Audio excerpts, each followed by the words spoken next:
You are listening to the Horse Radio Network, part of the Equine Network family.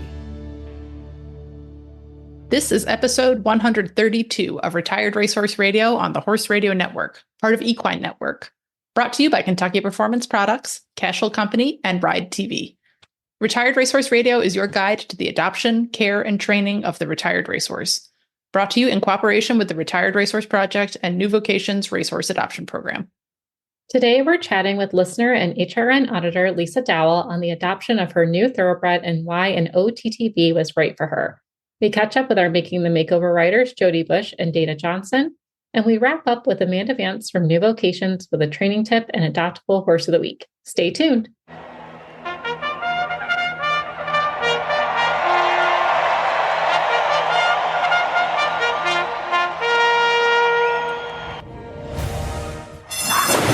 And they're off on Retired Racehorse Radio, the podcast that is your guide to the adoption, care, and training of the retired racehorse.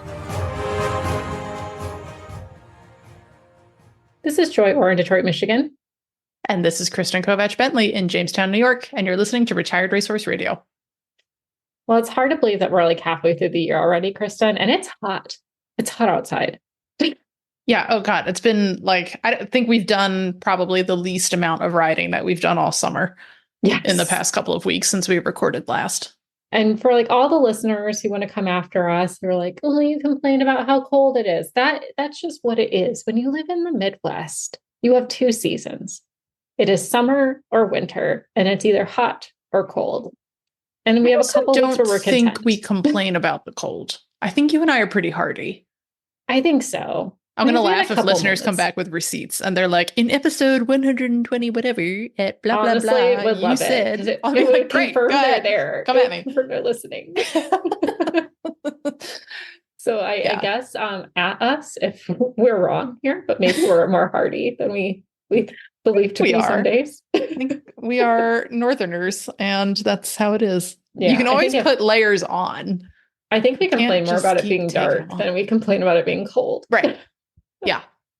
It is like when your horses are already sweating, mine live out. They're not always that intelligent about choosing to use the shade options that they have. Mm-hmm. So when they're sweating standing there, I had a really hard time justifying making them sweat more. Like, because then I'm like, what am I training for? Like, what are we really doing that's that critical? Like the cattle aren't doing anything. This is a quiet time of year for the cat. Like there's no reason that we have to be riding. So we've opted mostly to not.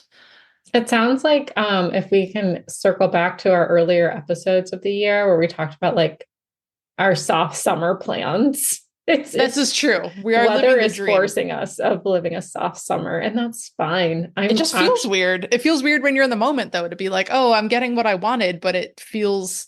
I still am in this mindset. Cooler. Yeah. Well, yes, always.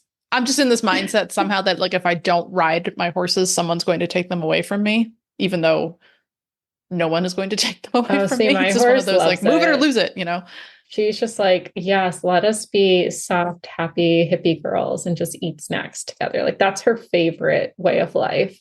Like her pasture mates are broodmares right now. And I'm like, you're a poser. You're sitting in here thinking you have some cushy life and you occasionally have to come out to work. She's like, no, I belong to the broodmares now. I just eat and get brushed. That's a good idea. I'm going to start bringing snacks to the barn and I will eat with Jobber. Oh, it's fun. I like to share mine too. Astrid likes pie crust, fun fact. Oh, that makes sense. Yeah, that would track. Huh. I like it. But so you're not doing a ton of riding. What have you been up to this summer? I have been doing a lot of crafting. So like way back, and I don't know if we ever made this public or not, but like I know I had like you were my accountability buddy for this. Like I really said this year I was going to develop my little home craft business, and I have. So I've been taking advantage of like some of this sort of forced downtime to work on that. So like I'm going to my first craft show this weekend, which is love fun. It. It's also weird to think that we're checking things off that list too, that we put in our group chat. Yeah. I was like, oh my gosh, I did it. Like, there were a couple things that didn't pan out and like probably aren't going to pan out that we had put on our little resolution list because some of them were joint projects that like, we were just not able to get going. But yeah, that one is working out. So far I'm definitely running in the red for things like website hosting and, craft show supplies. But, it's never going to be a get rich kind of a thing, but it's fun. So no, I love that. I mean, I'm always in that mindset of like, I'm always in that mindset of, if you have one source of income, you're only one source of income away from having no sources of income. And I don't know how healthy of a mindset that is, but go back and listen to our Budgeting for Equestrians podcast episode. No, I love that for you. I actually, while I have been having some opportunities to work with my horse, I actually worked on my side hustle too. And I know my goal was to get 3 new clients this year, and I have 2 out of 3 so far. So, nice. If anyone wants executive coaching, I'm trying to fill that 3rd spot. Hey, we're only halfway through the year, so I know you're I have doing a couple prospects, which is exciting, but so hoping to continue to grow and develop that too. I haven't been as active as I could be promoting it because there's a part of me that's still like scared, and is this real life? But you just got to start. That's the best advice I've ever heard. Just start, even if it's not right. Just start. Yeah. So we're doing it. We have 6 more months. Oh yeah. Wait, let's circle back around because you have been working your horse some, which is really cool to see. Because I know that, with her neck arthritis diagnosis, we weren't really sure. Like the vet was like, I am very fortunate to have a vet who doesn't fluff anything. He's never like, oh yeah, like, we can see how this will go. And it's most likely going to be fine. Like, if anything, he's kind of like, yeah, this could take a lot of horses out. Like, oh, okay. Thanks. So he likes to be more on the let's be pleasantly surprised if it goes well kind of thing, which isn't for everybody, but for me, kind of works well for the most part. It's only crippling anxiety for the first, day or so after it, but then it's fine. So she seems to be doing really well after Shockwave. We did all the pulsing to make sure the inflammation isn't being reactive. And she's holding everything pretty well. She's actually like pretty limber and can roll all the way over. She used to only be able to roll on like one side at a time, have to get up and switch. Interesting. So it's been really good to see that for her. So we're now doing like re-muscle training, if that makes sense. So she built a lot of under neck muscle, carrying herself incorrectly to try to avoid pain. But because of that, it's now like her norm and compensation. I will be the first to admit, like, I don't like lunging attachments. I think it was Tick Maynard who said this to us in like an earlier interview, but he's like, the best place for like that type of equipment is like knowing how to not use it. So that was important to me. And so I really try to not use things that strap a horse down, because I think it can be hard to read when they're actually struggling and it's pain related versus like frustration or confusion, but they have no way out, which triggers panic for the most part. Right. But just doing some research and realizing that like the bungee straps on the hind end weren't going to be enough to kind of train that muscle correctly. I'm only reinforcing it, which is eventually going to inflame her neck again. I opted to use a side rein, which again, I normally don't like them, but in this situation, I put it on the loosest setting and I only use it as an outside rein. So she still has enough play to like put her head all the way down into the ground if she wants to. She can actually put her head all the way up, but it makes it so much harder for her to stay there versus right in front of her or down, which is really what I'm encouraging. And she seems to really like it. We're just doing little bursts right now, like 5 minutes at the walk with a little bit of trot added, and just slowly getting to 6 minutes, 7 minutes. And like the goal is about 10 minutes each way. I don't really want her to go more than 20 minutes on a circle because it's not beneficial. And then eventually start to advance it and change the placement on the rings just to build that neck muscle correctly. So I thought she would hate it. And she was so relaxed. Like her eyes actually, you could tell she was thinking. There's a video on my Instagram of it. And she had a lot of lick and chew throughout it, which was great. And as soon as we were done, I like untack her and let her roll so she can stretch those muscles back out. But it's been good so far. Nice. Yeah, I think like side reins are one of the few like quote unquote devices. Like I don't use them myself, but I remember when my coach was helping us start Jobber, she put them on him for like one session. And then after that, then the long lining made a lot more sense to him. Mm-hmm. So, you might find you're able to transition to different tools. Yeah, because I tried long lining. It was just like too much play to start. So yeah, right. Yeah, if they don't understand what to do first, it's really hard to teach that unless you're very good at long lining, which I'm just proficient enough to maintain horses who already know how to take them. Yeah. So yeah, that's like, they're hard to use. It's hard to use. Such a good tool. So yeah, the side rein should help you kind of get there. Exactly. And so if there's any listeners struggling with giraffing, or in this case, like rehabbing incorrectly built muscles, talk to a trainer you trust, or get a couple opinions. That's what I did. I actually reached out to several different trainers I know and got different perspectives, and found a method that I thought would be safe to introduce to my horse and still allow her to move as she needed and express when she was uncomfortable and when she wasn't. And it's been working really well. So nice. So far, we'll keep everyone updated. Follow the gram if you're curious about that process. But with that, we have a really good show. I'm super excited because it's kind of like a listener, like adoption focused episode. I'm really stoked for that because those are my favorite stories, whenever anyone gets inspired to bring one of these horses home. So we're going to be digging into that. But before we do, we're going to hear from our premier sponsor, Kentucky Performance Products. This Nutrition Minute is brought to you by Kentucky Performance Products, the company that simplifies your search for research-proven nutritional supplements at kppusa.com.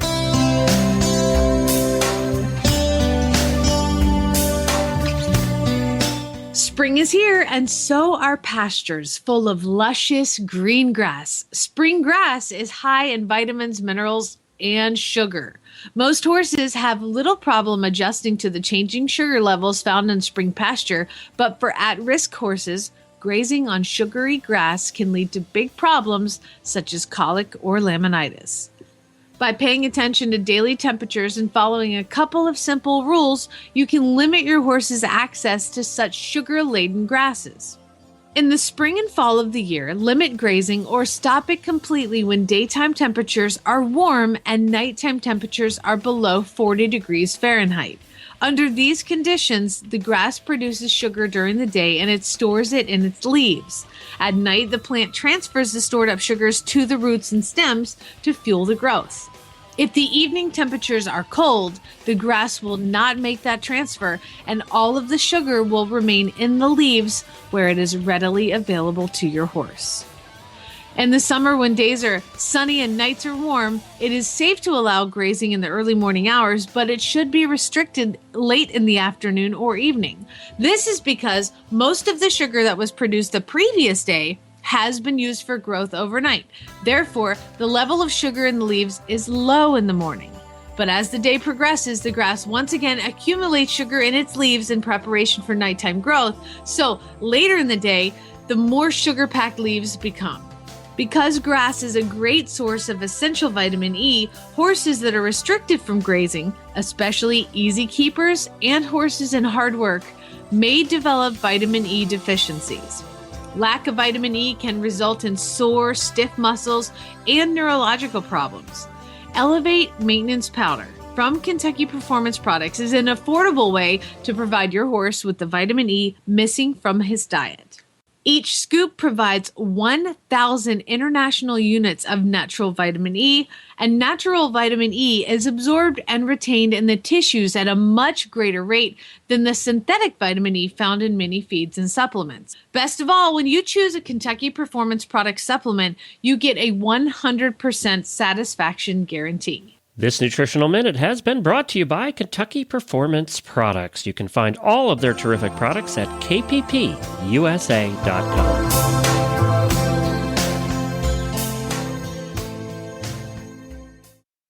Joy, we always love to have listeners on. It's been a lot of fun for us just to get to know listeners better. And, everyone basically becomes our bestie. So we're super excited to have a new bestie in training on the show tonight. Lisa Dowell is here. Lisa, you've been a longtime listener of a bunch of Horse Radio Network shows. So we're super excited now to have you back on Retired Racehorse Radio. You were on in our makeover episode last year. You and I had a fun chat in a golf cart at the Kentucky Horse Park last fall. So it's nice to be actually in the studio today. Lisa, welcome. Thank you so much. I'm really happy to be here. And it's, we're not running around trying to do 500 other things. So it's nice. We can just sit down and have like a nice conversation tonight. So this is. And no one's sweating. Oh, yeah. Well, so I am because it's quite hot here at home, but it's fine. I'm not sweating on anybody. We're all remote. So it's all good. So, Lisa, how long have you been listening? You're a Horse Radio Network auditor, so you're like in the super in crowd. So, for listeners of Retired Racehorse Radio who don't know, the auditors group is like a Patreon feed for listeners. Usually they come from Horses in the Morning, but it is available to all Horse Radio Network fans. You get a secret group access to trial new products and surveys and freebies. It's a cool place. It's a cool place to hang out. Mostly cool because Lisa's there. So, Lisa, how long have you been involved with Horse Radio Network as a listener? I started listening in 2016 when I got my first thoroughbred. Actually, before I got him, I started listening, just Googled podcasts for horses and somehow found Horses in the Morning. And then when I learned about the auditor, like we call it the Cool Kids Club, I had to join because I have my horses at home and I don't have barn friends. So it gives me like this group of horse people. And I've been an auditor since 2017, I would guess. You know, I think that must be why I like it too, because it's just me and my husband at home, not quite at home, but you know what? Family property with our horses, and that's it. So yeah, you're right. It is like having a bunch of barn besties, especially for those of us who don't actually have barn besties. So I love that. Cool. Yeah. And I've listened to the Retired Racehorse Radio from before you came on, Kristen, when Jamie was host. I was so excited when Thoroughbred show was added because I had a thoroughbred. So I've been listening to you guys since the very beginning. Oh boy. Well, thanks for sticking with us, Lisa. But along for the whole ride. Yeah, the whole journey. 132 episodes, which is still crazy to think about. So here we are. Cool. Well, thanks very much for sticking around and being a fan. And of course, you know, thank you for all of your help at the Thoroughbred Makeover too. You've been one of our longest standing volunteers at the makeover. So we appreciate everything. And yeah, now you were in the Cool Kids Thoroughbred Owners Club, but you just got a new one, which is why we wanted to chat with you tonight. So tell us a little bit about your new guy and specifically the barn name he came with, because I think it's adorable. So on Monday, just 2 days ago, I had a horse delivered from Delaware Park. His name is He's Barefootin', bear like the animal. And he's a 3-year-old bay gelding. And you wouldn't know he was 3. I really wasn't thinking I wanted a 3-year-old horse, but the story will kind of explain it. So my very first horse was named Come On Buzz, and I got him in 2016 at a canter showcase event at Delaware Park. And he was my first horse ever. And I lost him last year very unexpectedly to a super weird illness. And it was last May, actually. And I've looked for another horse. I have a Mustang mare who's been very lonely without her buddy. Oh. And I just hadn't found the one. But 2 weeks ago, out of the blue, Buzz's trainer and his owner, breeder trainer, reached out to me and asked me if I was interested in taking a relative of Buzz's because she knew how much I loved him. And she started to tell me a little bit about this guy and sent me some pictures and told me his story. And I thought, well, I should at least go meet him. So I drove up to Delaware Park and spent about 3 hours with her and this horse. And he was coming off of a very minor bow and 6 months of stall rest. And he was pretty chill. I was shocked that he was 3. I took him out and grazed him. I hung out with him, talked a lot with the owner about him and his story, and just felt like, I think this was meant to be. You know, I'd looked at 6 other horses, had chatted with various aftercare organizations by email, and just, you know, hadn't found the right horse. And I think I was waiting for this guy. Oh my gosh, I love this. I don't know. I don't have tears in my eyes. It's fine. I love this. This is really cool. So, and you know, you told us their names beforehand, so I was looking them up. So He's Barefootin', his dam sire is Gators and Bears, and that was the sire of Come On Buzz. And I wasn't really familiar with that horse, and I looked him up. So Gators and Bears is a New Jersey bred multiple graded stakes winner. So he was very cool. And it looks like these guys were, well, one was bred in New Jersey and one was bred in Maryland. So it definitely looked like a cool regional stallion that people were standing to. So I love this story too, that, you know, she's the breeder, owner, trainer. Like, I think that that's kind of like the unsung hero of the racing industry, is these people who like very clearly, you know, they're in it as a profession, but they're just in it for the passion too. So it's really nice to see these people. And I'll tell you that Kathy is her name. She is not your traditional trainer either. When I met her in 2016, she was still working as a full-time registered nurse, and training was sort of like a hobby of hers. And I think she told me she's 78 years old, and she's now retired from nursing, and she's still holding on to the horses. But she's kind of starting to think that she's at the end. So she's using another woman to help her with training. And I think she has 2 foals this year, and that's going to be the end of her line here. But one other thing that she told me was that she would love to, if it doesn't work out for any reason, she will take him back at any time, like no questions asked. And she also just gave him to me at like no cost. It was just crazy. I don't know. Oh, and I didn't tell you. So his barn name, and you guys, I really want to change this because I'm having a hard time with it. His barn name is Kevin, after the Minions. Oh. And this horse he's so pretty. He's a very handsome boy. He's already, I taped him yesterday, and he's almost 16 hands, and he's only 3. So he's still growing. I think he's going to be a giant. And to have him named after a minion just seems really cruel. I have a friend who loves human names for her horses, and it makes me laugh. I don't know. Kevin is a little much.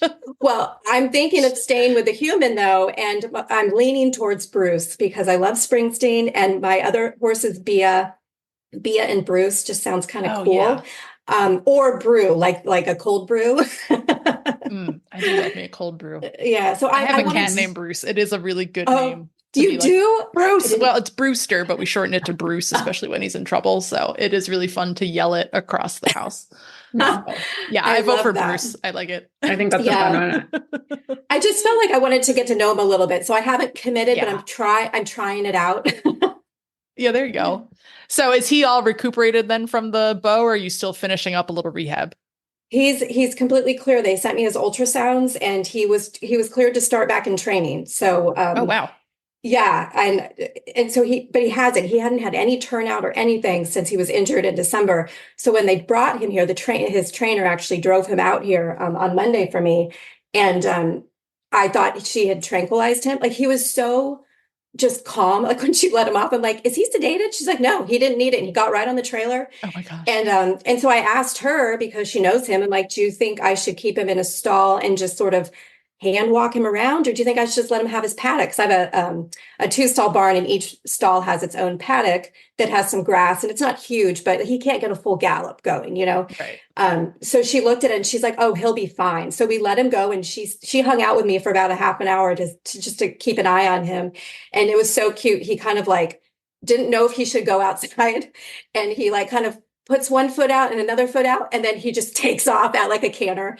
And he bucked a couple times, and then came running back in the stall, but my stall's a step down, and he like almost did like a sliding stop because he didn't know what to do, and he stops and then just sort of like hops into the stall. It was very cute. Oh, buddy. He sounds so good-minded. Like, that's a dream. Like, coming off rehab, no turnout, 3-year-old to be like, okay, like, what a guy. He's like a total blank slate. So my plan, I've never had a 3-year-old, but my plan is to let him finish growing, like just sort of work with him on the ground, do, some groundwork, get him used to me and kind of this very different lifestyle. And then next year when he's 4, with the help of a trainer, kind of get him restarted. So I'll just get to play with him. I love this. And that sounds like a perfect plan. Like, just get him used to that routine. Like, it doesn't sound like he needs a lot of like quote unquote letdown, but I think viewing it as getting him used to the routine rather than, some people view letdown as like pull their shoes and turn them out and don't look at them for 6 months. But this is like a very structured letdown time. And I think that's super smart, Yeah. And he's actually barefoot. This trainer trains barefoot, which I didn't really realize that trainers did that. So he's got decent feet. I'm going to have my farrier friend come out and kind of help me, because with his, he actually was born with this conformation defect where his leg turns out slightly at the knee, and he had surgery at New Bolton when he was a foal to try to correct it. So he does have 2 screws in his knee, which is kind of what contributed to the bow, or at least that's what they think. So he's going to need not special shoes. Actually, I talked to a podiatrist at Morven Park, and they said, if he's been barefoot, if you have a good farrier, they can balance him, and he probably will be fine barefoot. So we'll see how it goes. But I'm just excited to have a a new horse, and my Mustang, she hasn't decided. She's, kind of your mare. She hasn't decided if she likes him yet. She's pinning her ears and squealing when he looks at her. And but I'm sure she's happy to have another horse. Like, she has a goat and a sheep as her buddies, but I think she really misses her, her equine friends. Yeah, for sure. You are like so horsemanship minded. This is really nice. It's the ideal partnership for both of you, it sounds like. And honestly, it sounds like the dream. How many of us wish we could, clone our horses at the end of the day, or horses, but we know that's not a possibility. Well, it is, but you never know what you're going to get out of that clone. Could get an evil twin, something crazy. Yeah, this is as close as I could get, right? To cloning Buzz. I love that. What a nice connection to make too. And, I'm sure his breeder, owner, trainer, we'll just call her all three, I'm sure she feels good that he's in good hands, just like a happy ending for everyone. Yeah. But actually it's not a happy ending. It's a happy beginning. So I know. I can't wait to follow your journey. Yes, it is a happy beginning and definitely a journey. Like, I'm in no rush with this guy. And I had thought I would have Buzz for, 30 years. And so to lose him at 13 was rough. So I'm excited to have another chance here. Yeah. Oh, what a nice way to kind of carry on Buzz's legacy, by starting with another one. So I love this. Lisa, is there a place where listeners can sort of follow along with your journey with not Kevin? With Bruce. Maybe Bruce. I am on Instagram. Oh gosh, I don't even know what I would tell you my handle is.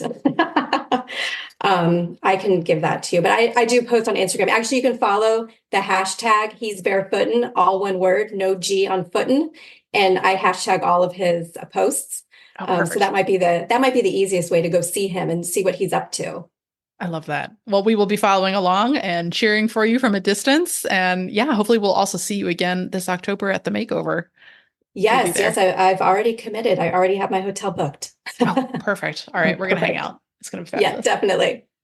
Well, Lisa, thank you so much. Best of luck to you and Bruce. And we can't wait to see what you guys do together. Thanks so much, you guys. It was really fun. Cashel has been crafting top-notch products since 1986, designed to make your ride safer, more convenient, and downright enjoyable. From the Crusader Fly Mask, the ultimate fly mask, trusted by riders nationwide, to the blanket top performance felt pad with pressed felt with merino fleece. It's like a spa day for your horse's back. To the beautiful beaded halters, adjustable, durable, and gorgeous. Visit CashelCompany.com today and gear up for the ride of a lifetime. Cashel, where quality meets the saddle. Well, it's that time of the show where we get to chat with our Making the Makeover Riders. And we were supposed to have Jody Busch on, but we know how horses can be and things pop up. So hopefully we might see her a little bit later, but if not, we'll catch her the next episode. But we do have Dana Johnson on with us. How's it going, Dana? Good. How are you? Doing great.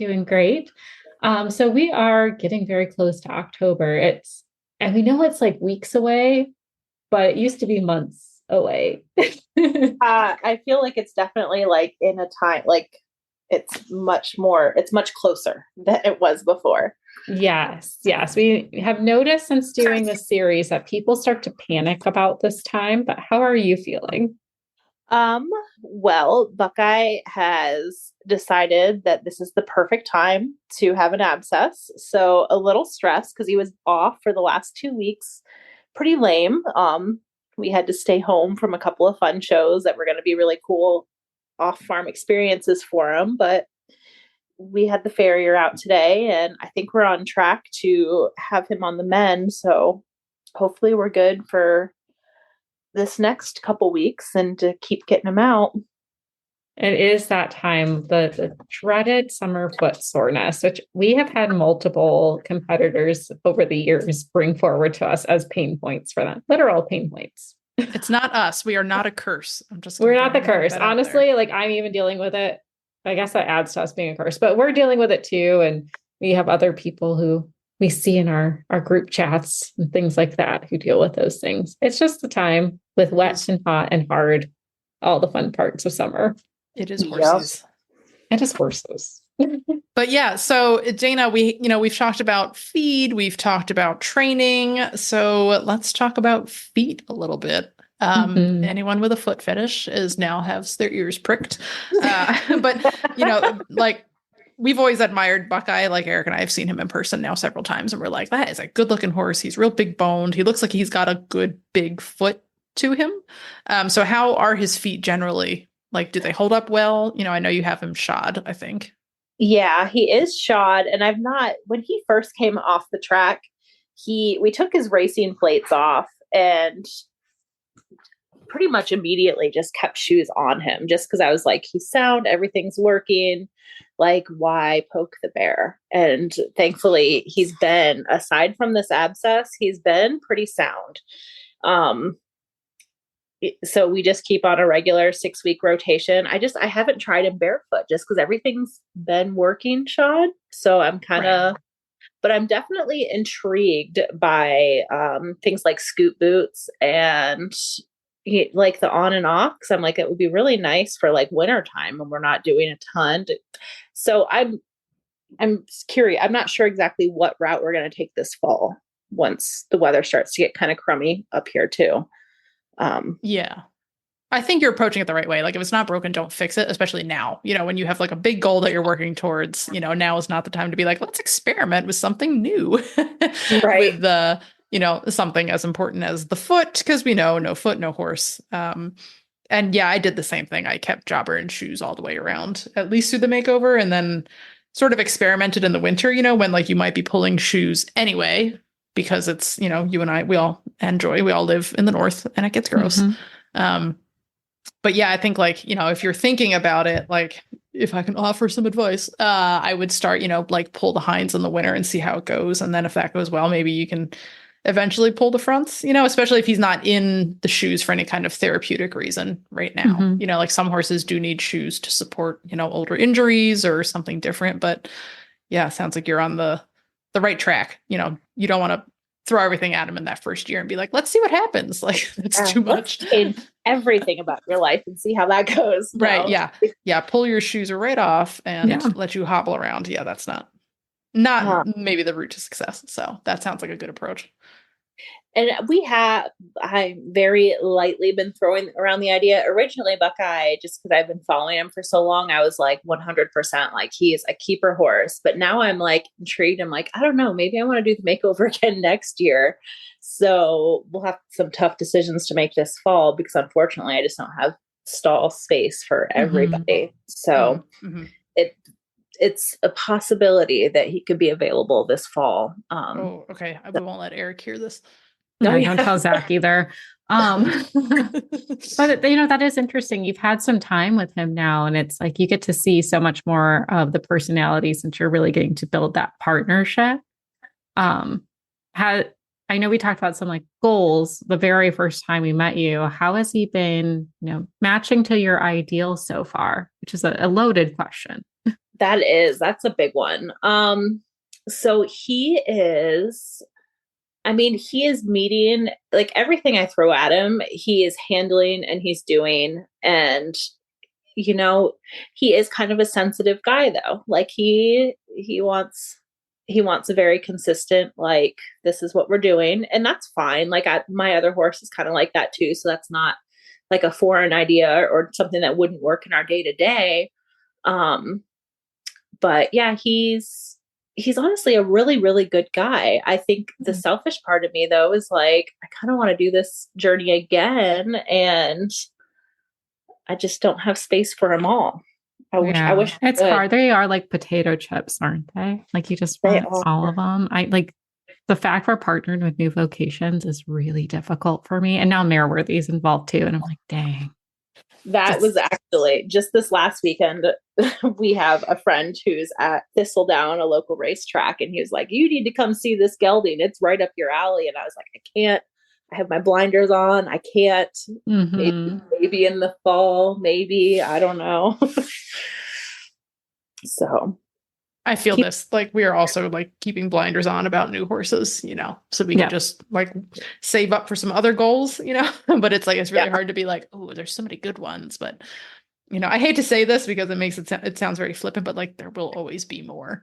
There really are. And like that one, I tried to get my husband, David. I was like, do you want to go see the races? Do you want to go?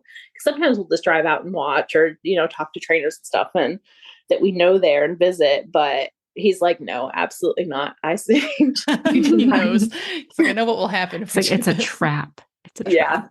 100%. He called me out before we could even get in the car. So, well, there is the marketplace option with the thoroughbred makeover. So if you decide by the time of final entry, that you're ready for a different chapter, you can always enter him in the sale, and then he gets the benefit of, marketing along with the makeover, as a horse that is available. So there is always that option. And you can list him, and if someone's like, no, I really want to buy him, and you've changed your mind, you can always just say no. But yeah, that is that option is there, to aid not only like professionals, but also, adult amateurs who need to buy and sell to sort of, afford the hobby. So that is always an option that exists. Just putting it out there. I will definitely keep it in mind. I'm like, our goal right now is just October, but I'm like, after that, I don't know. We'll see how it goes.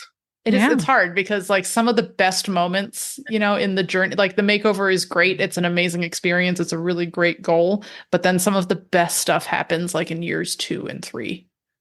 I know. And that's like when I watch you and Eric at the shows and stuff, I'm like, man, the partnerships you guys have grown. And I'm sure that's grown so much since like the makeover. And, it's curious to see like, where is it going to go? Like it's a relationship. You just don't know how things are going to work out, but yeah. Although if it helps, we bought Shorty.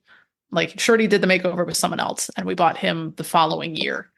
So maybe Buckeye is waiting to be someone else's Shorty. Maybe. Too. So just to add another complicating factor to this whole thing, I'm sure we've made this decision so much easier for you. But please, thanks, Kristen. Yeah, you're welcome. Yeah, like the right answer is like there's no wrong answers. Right. But he is definitely a very special horse. Like it will be very hard if we do decide to sell him. But it's like that little voice in the back of my head though is like, but what about the next one? Like, what else? Sure. So I don't know. We'll see. Well, I love that. And I was curious too. So as you guys have been building this partnership and you set him up with Western, we're very excited to see it because you were a hunter jumper before. Do you think that like he will be a horse after the makeover? You could go anyway. You could just have some fun in the English world, have some fun in the Western world. Or do you think he's like really like honing in on this? I feel like he has an element that he really could be more of an all-arounder because I have tossed a dressage saddle on him and I've just kind of played around with some different things and nothing really phases him.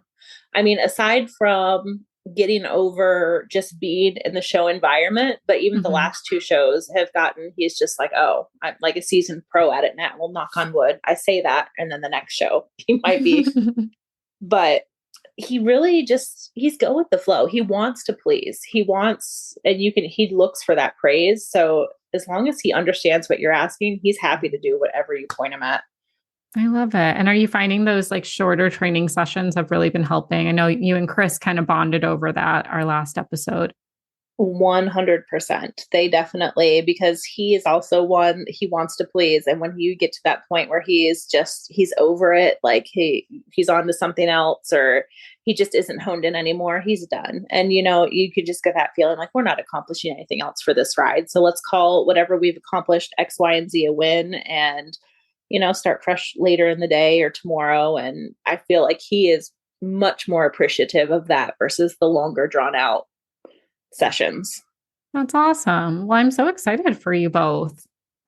Yeah, it's definitely been quite the experience, and I'm very, very happy with where he is right. Aside from this abscess, super happy with where he is right now.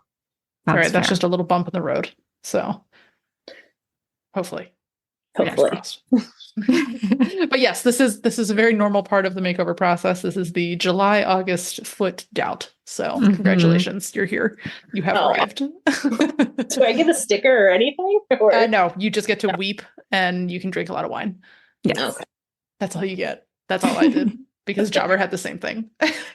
It's just that time of year. Just the time of year. It happens. Yep. Well, Dana, thank you so much. Remind us one more time, even though you remind us every episode, where can listeners follow along with your journey? Welcome to follow along on TikTok. My username is Buckeye Birth. Love it. Have you had any babies recently? I have actually. It was like a baby apocalypse this last week. Like we had 3 almost back to back. Oh, Very, very fast babies. Like, yeah, very fast babies. So, well, good deal. That's so fun. Well, Dana, thank you so much. And fingers crossed for this abscess to be on its way very soon. And we will hear from you again in the future. yes, thank you, ladies. I'll talk to you soon. You can enjoy your favorite equine videos all in one place with Ride TV, the ultimate equine streaming platform. Whether you're ready to relax with your favorite series or train with a world champion, subscribe to Ride TV today for only $19.99. Visit ridetvgo.tv to subscribe. And from the back of the pack on the outside, Commanding Curve is taken second, but California Chrome shines bright in the Kentucky Derby. And now it's time for the new Vocations Winner's Circle Adoptable Horse of the Week.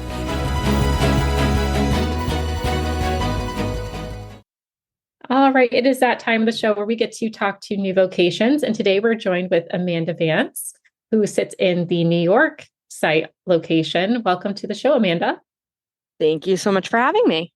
It is a pleasure. And you actually aren't at your new vocations farm today. You are actually at a horse show, correct? I am. I am at one of the Saratoga shows in New York. It's the Women in Business show. It highlights women in this industry. Oh, that's awesome. And did you get to take any of the new vocation prospects there? We didn't take any new vocations prospects, but we do have new vocations graduates here. Oh, fun. That's always a nice time. Hopefully they're showing up and showing out. They are. Wonderful. Well, we know that's been some weird weather across the country. And so Chris and I had some questions. If we could get your top tips for training when it's incredibly hot. We've talked about when it's been cold and how we can manage there. But what about in the heat? Well, I can certainly talk about that. It's been 90s here between last week and this week. And if we are riding our horses, we are trying to ride first thing in the morning, before 11, or we're riding in the evening to try and beat that heat. And if we're not getting that done, we believe that training starts from the moment you put that halter on your horse, whether they're coming out of the stall or a pasture or the field. So we think about training our horses from that moment that happens. And sometimes for us, training means things on the ground. Maybe it's working on something in the grooming stall, or maybe you have a horse who doesn't really want to stand. Well, your horse isn't spending a ton of energy being taught some better behaviors in those situations. So they're easy to do in the heat. It's easy for us to set a fan up in front of the grooming stalls or something like that. Sometimes it's leading, stopping, walking, teaching a horse to lead with you. So we try and think outside the box and kind of get creative in the heat. And we have to do the same thing in the winter. New York gets cold too. So we're always thinking about when, putting that halter on, and that's when the training starts. So for us, it's just not always about riding. What do you do to stay motivated? Because in the winter, I don't know, I guess I'm a New Yorker as well. So I'm like, whatever, I can deal with it when it's cold. That's fine. I'll just put on another layer. But in the summer, I'm like, I don't even want to. If it's the option of I'll feed the horse in the pasture and then go home, or I can get all sweaty bringing the horse into the barn to do some of this stuff. Just how do you stay motivated? This is a training tip for people. I feel really fortunate that I have a really great team of people here at my barn and my farm and within my program. And we recognize that sometimes we need to motivate each other. So it's that funny TikTok video or that meme that you kind of send in your group chat that's like, oh guys, it's so hot and I don't want to do it. But we got to get it done, and we laugh about it. And it's like, okay, well, I don't want to be out here, but I'll meet you there later. And let's be real. Sometimes it's let's go for drinks after we're done, or let's get a bite to eat. Sometimes it's just that the social aspect for us that keeps us motivated. Because let's face it, we all love horses, but we also love the camaraderie and the talking about the successes, and sometimes it's laughing about the failures too. We have a blooper reel that we commonly reference. That funny thing that happened, that bad distance to a fence, things like that. So for us, the motivation comes from each other. But also, same along the same lines, we're here to put horses in really great homes. So it's that, we've adopted this many horses to date, and you get excited about it, or so and so has somebody coming to see them and you get excited about it. It motivates you to do more when it's hard. I love that. That makes sense. Yeah, I have some other friends who all keep their horses at home like we do, so we'll just have to be accountability buddies to each other. But that's a fun idea. I like it. And yeah, it is. We have a fun time doing it. You can celebrate the successes and you can celebrate the failures too. I love that. I think that's all good tips too. And I know our friends in the South are very accustomed to dealing with heat training, and some of those tips you mentioned, they're pros at it. I'm not accustomed to this as a Northerner, so this is really good feedback. Yesterday it was, I think, 91, and by 3:00 we were all just melting, and it's like you feel a little fried. Yes, and like PSA too for riders. Show up hydrated and bring extra water, bring electrolytes, and eat. We need to eat before you go in the heat. Yes. So, spoken from someone who hasn't done those things, it's not worth it. It's just not worth failing to do the simple task. But love it. So it sounds like we have some ideas and tips and tricks for managing the summer heat, as it's probably not going away anytime soon. But let's talk about something a little more fun and exciting. Let's talk about our adoptable horse, Trash Talker, which is a great name. I think it's so funny. He is such a great horse. And I can't wait for him to find his great match. Recently, I found out that Trash Talker's barn name has been Pepper for the past, since he's been 2. And one of somebody who knew him from his racing days reached out to me and said, "Oh, you have Trash Talker. That's so great. We called him Pepper. He's been Pepper since he was 2. He's been in and out of our barn." And I recently made a really fun video calling him Pepper. He wasn't looking at me. He was kind of looking in the back of the stall, and I said, Pepper, is that your name?" And he whipped around like, "How dare you know my name?" It was so great. It was such a fun video. I got to share it with his racing connections, and share it on some social media. But Pepper's been in our barn for a few months now, and he was just recently listed for adoption on our website. He has really been, since the moment he stepped foot in the barn, a really solid citizen. He isn't a reactive horse. He just kind of takes everything at stride, maybe gives something like a little under saddle. He really has 3 nice gaits. He's pretty soft and has a nice natural way of carrying himself. We are working on some downward transitions. Turns out Pepper is very adjustable under saddle, specifically at the canter, and is happy to shorten or lengthen his stride. But we're trying to crisp up that downward transition. But I think he's going to be a really easy horse to transition for somebody looking to have a pretty brief dog. I think he's super handsome. Like, he's just that classic dark bay, like almost like a rich chocolate. It reminds me of mocha. And he's just very handsome. And you can tell in his eyes, he's willing to try anything.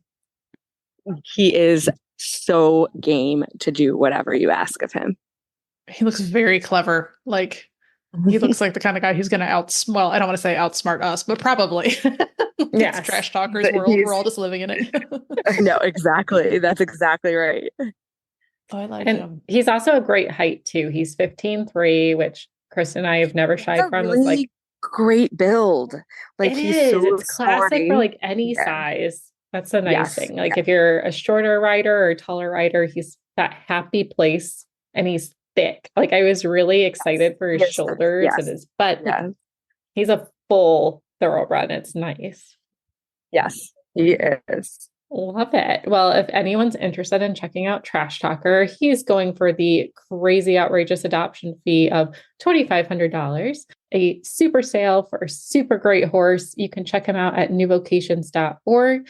Put in your adoption application because you must be approved before you bring any of these amazing horses home. And if you have any questions about finding the right horse for you, I'm sure Amanda would be more than willing to help out. Absolutely. Perfect. Well, Amanda, thank you so much for joining us. And until next time, have fun Sounds at the great. show. Thank you. Thank you so much. Bye, ladies. And cut. Perfect. I'm sorry, Amanda. That's okay. I'm sorry. I No, you're have to run good. because I have a rider going right in the ring. So Go for it. if you Thank don't mind. you for spending time with us. Good luck. Thank you. Good luck. Have a Have great fun. day. Thank Bye-bye. you. Bye. You can find our show notes and links to today's guests on the website at horseradionetwork.com. Like us on Facebook and Instagram. Just search for Retired Racehorse Radio. Follow us on Twitter at Horse Radio. You can find me on Instagram at The Horseback Writer and on Facebook at Jobber Bill, Racehorse to Ranch Horse. My email is kristen@horseradionetwork.com. You can find me on Instagram at Misfit Mare, and my email is joy@horseradionetwork.com. Thank you so much to our sponsors, Kentucky Performance Products, Cashel Company, and to our partners, New Vocations Racehorse Adoption Program and the Retired Racehorse Project. And don't forget to check out all the other shows on the Horse Radio Network or the Equine Network at horseradionetwork.com. Remember to set your goals high and love to learn from every ride. And cow side leg. Bye, guys.